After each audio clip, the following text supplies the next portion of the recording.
Hey guys, welcome back to Cedarwood Valley, and this is going to be episode 9, and in this episode, this actually starts with an older build that I did.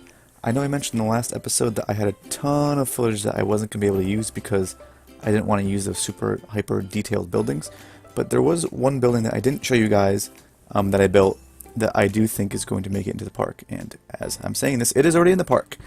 You can see in the background right now that Wildcat literally, or the Wildcat Theater does not exist at this time, and that is simply because the time I made this was not the same time as I made Wildcat Theater.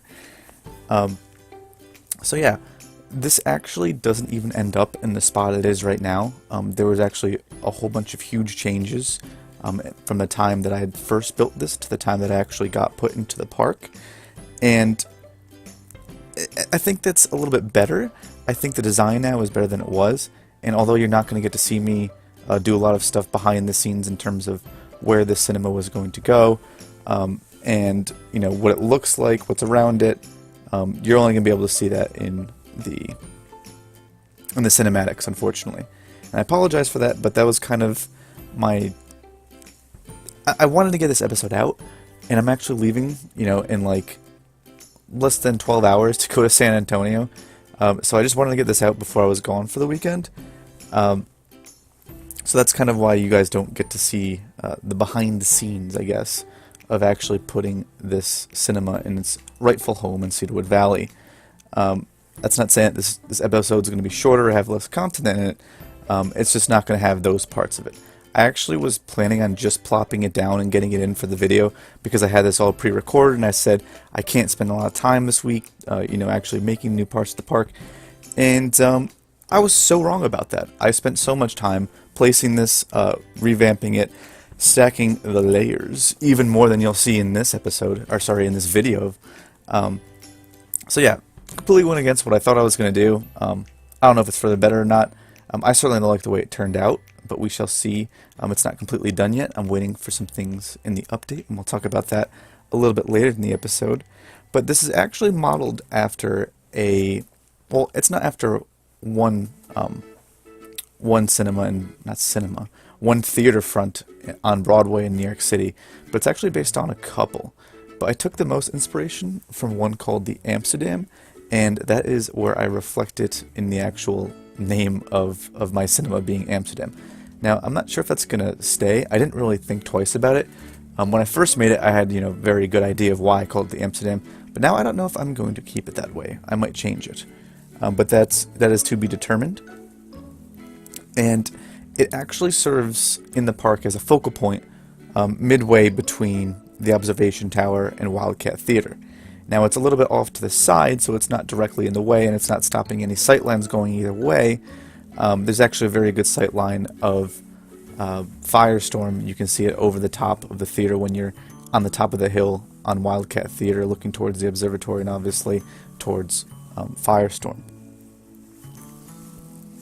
So I wanted to talk a little bit about the update, and the anniversary update is something that we were looking forward to for a very long time, and now that they had announced everything that was coming in it, there's a little bit left to be said.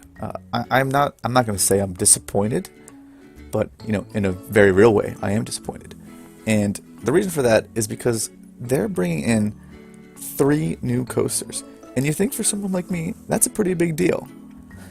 And I'll tell you why it's not a very big deal. And the reason why is because I can't put any of those coasters in Cedarwood Valley. And I know what you're thinking. Like, what do you mean you can't put them in this? Like, you can do whatever you want in this game. Yes, I get that. But the point is that these are such particular coasters that they would not make any sense in my park.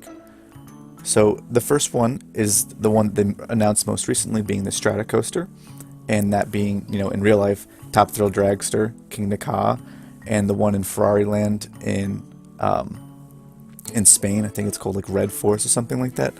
Regardless, the actual structure is very noticeable. Like, you know what the Strata coaster looks like just based off of the structure alone, and that is the only thing that they had missing from the game at the time.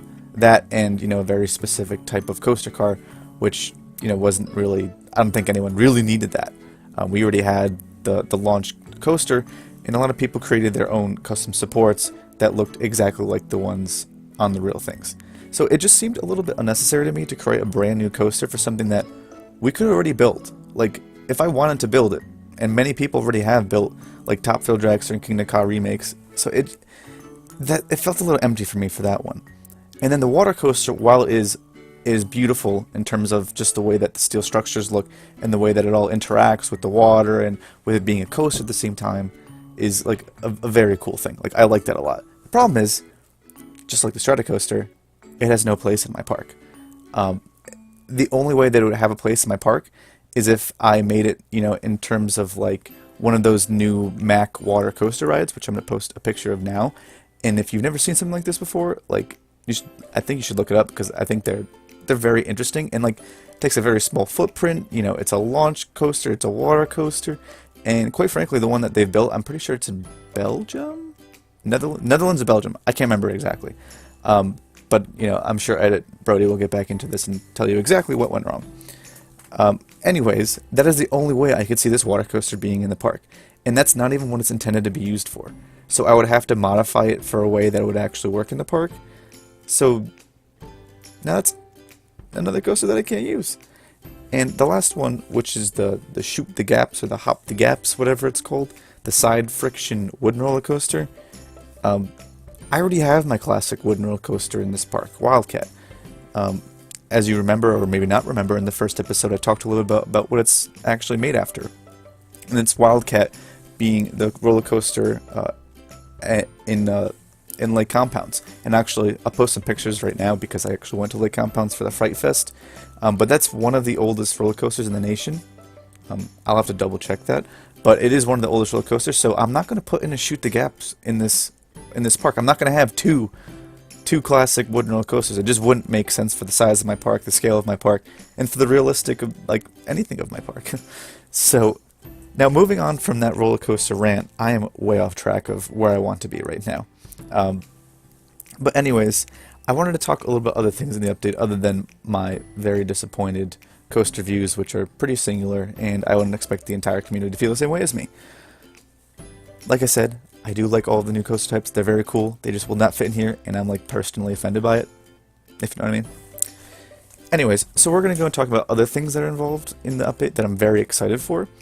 And Mike Sheets, one of the Bro Coaster guys, commented on one of my other videos, and he painted this picture for me that I love the way that they phrase it, and basically saying that how Frontier doesn't cater to the types of parks that I like to build and that Bro Coaster like to build, right? So these very realistic parts, and he used the term that we are part of the model theme park community, and I love that. And I agree with it, because that's literally what we're building. We're not going for these huge, crazy, like, theme parks. We're just going for, you know, the nice little model theme park. And a lot of things with models, like getting scale right and getting the feel right and all that stuff, are very core to what I want to do in this park. So moving on from that, we're getting into the second build of this episode, being the Kettle Corn. Now, this is actually inspired by probably my favorite park, and one of the ones that I hold most dear to my heart, and it is Hershey Park. Hershey Park I went to for every single year when I was a kid. Last time I went was not this summer, but the summer before, and my family, we don't really get souvenirs at theme parks. But what we do is we bring home literally like pounds and pounds of kettle corn.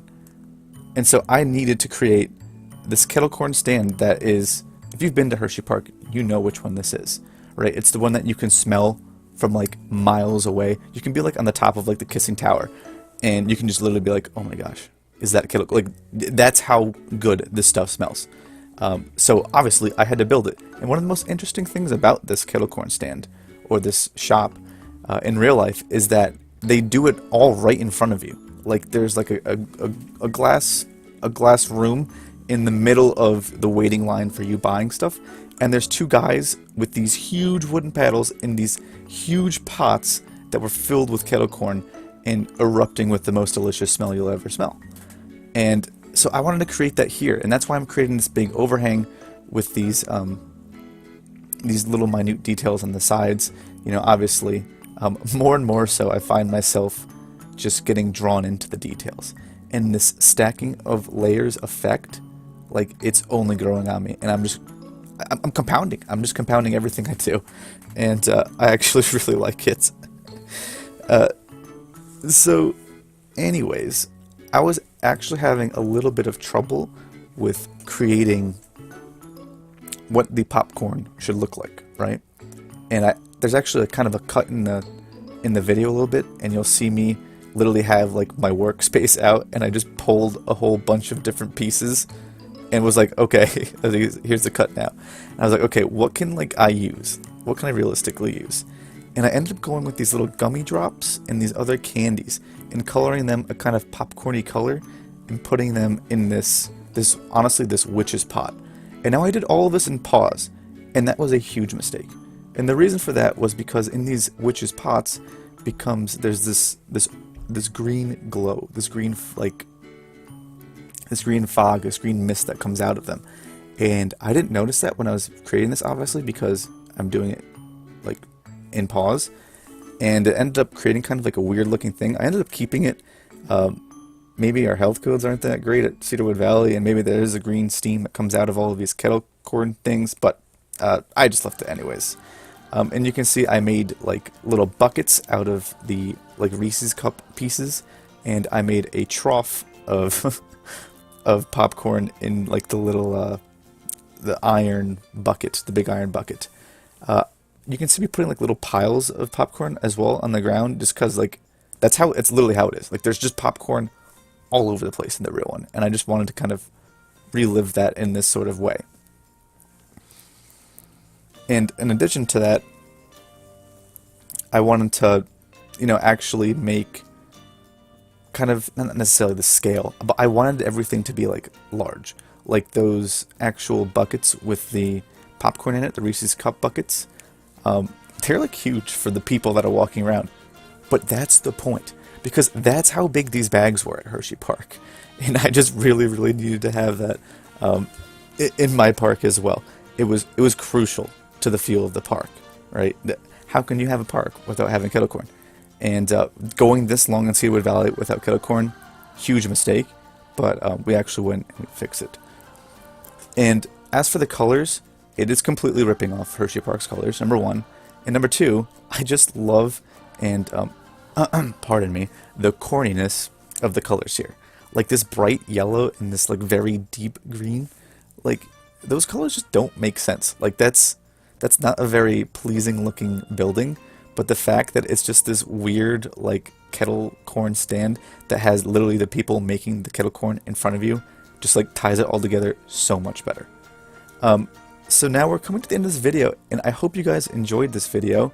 We're going to leave some cinematics at the end of this video, and they're going to actually show you how the cinema ended up in the end. And there's a part of it that has all these benches and all of these umbrellas, but those are literally just placeholders until we get the ones actually from the update, and I can't wait to put all of that stuff in the park. So thank you guys again so much for watching. I'm really enjoying the people commenting and talking with you guys, so please keep doing that because I love the engagement. But I will see you guys next time in Cedarwood Valley.